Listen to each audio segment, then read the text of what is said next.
Australia and India will sign an interim free trade deal after more than a decade of protracted and sometimes torturous negotiations, cementing a foreign policy win for the federal government.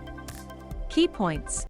The Early Harvest Agreement between Australia and India is a comprehensive agreement close to a full free trade agreement.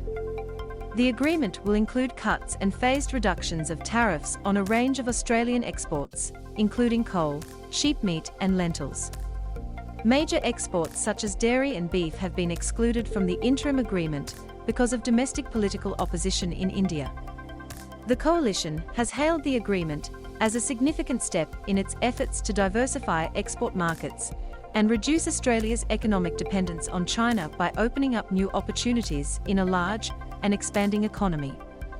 The Early Harvest Agreement is much wider than originally flagged and will be notified to the World Trade Organization, indicating it has the legal status of a full free trade deal. It will cut tariffs on a range of Australian exports to India, including coal, lentils, lobsters and rare earths.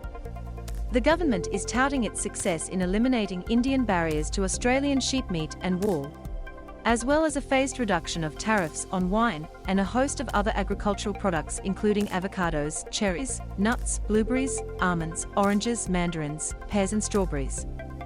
Trade Minister Dan Tehan said the deal would cement ties and boost trade with a crucial partner, declaring it an historic agreement. Tariffs will be eliminated on more than 85% of Australia's export goods to India, and that will rise to almost 91% over 10 years, he said. There is comprehensive agreement here with the world's fastest-growing major economy. The government says the agreement is an important step in bolstering trade ties with a nation which is emerging as a major economic and strategic power. Major exports excluded from deal.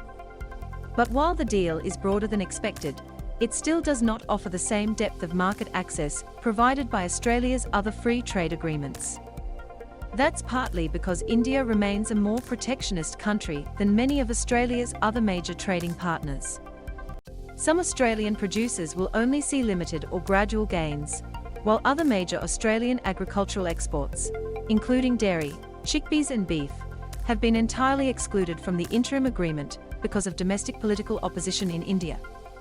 That's likely to disappoint producers from those sectors who have been pressing for easier access to the Indian market, although Mr. Tehan said the government would continue to press India to ease these trade barriers in future negotiations. Australia has also resisted an Indian push for Australia to ease labour market testing rules for its workers, although it has opened up 1,000 working holiday visas to Indian backpackers and will allow top Indian IT, engineering, mathematics, and science graduates to stay slightly longer in Australia post-study.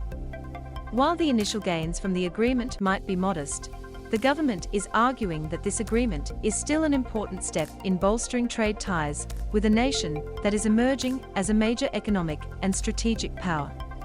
Mr. Morrison said the agreement would create enormous trade diversification opportunities for Australian producers and service providers, who were hoping to reach around 1.4 billion consumers in India.